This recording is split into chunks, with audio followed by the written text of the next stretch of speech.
जैसे हम सभी जानते हैं कि हमारी मान्यताओं में ताकत कितनी है। जैसे एक हाथी के बच्चे को बचपन में चैन से बांध दिया जाता है और उस चैन को वो तोड़ नहीं पाता है। समय के साथ उसकी मान्यता इतनी मजबूत होती है कि यदि उसे रस्सी से भी बांध दिया जाए तो वो उसे तोड़ नहीं पाता है।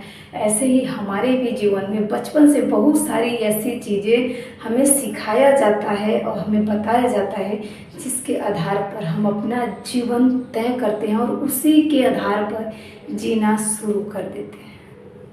जैसे हम सभी सुनते आ रहे हैं कि एक अकेला चना भार नहीं फोड़ता है, लेकिन एक चीज़ याद रखना कि जीवन में इंसान जब भी आगे बढ़ता है, जब भी कुछ नया करता है, वो अकेले करता है, अपने थिंकिंग के हिसाब से करता है, अपने जज्बा के हिसाब से करता है। वो लक्ष्य तक अकेले ही पहुंचता है, भीड़ तो बाद में आती है। दूसरा, हम ये भी सुनते आ रहे हैं कि एक एक 11 होता है, लेकिन एक चीज़ याद रखना, अगर एक एक 11 अगर दोनों दो रास्ते के हैं तो बहुत नुकसान भी होता है।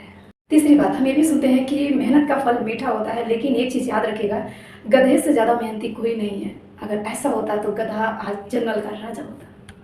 सही काम स्मार्ट तरीके से करिए। हम ये भी सुनते हैं कि समय के साथ घाव भर जाता है। अगर ऐसा होता तो लोग पूरी उम्र यहीं बिता के जाते हैं, लेकिन एक दूसरे से बात तक नहीं करते हैं।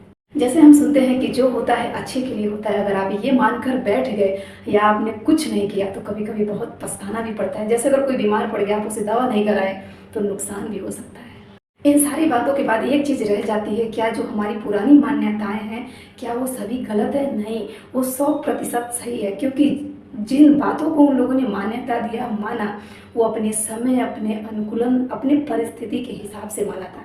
और आज हमें तय करना है कि हमारी समय क्या है, हमारी परिस्थिति क्या है। क्योंकि कभी कभी हो सकता है कि जो निर्णय आप आज ले रहे हैं वो कल के डेट में गलत हो सकता है, क्योंकि आज आपका समय कुछ और है, परिस्थिति कुछ और कल कुछ और रहेगा।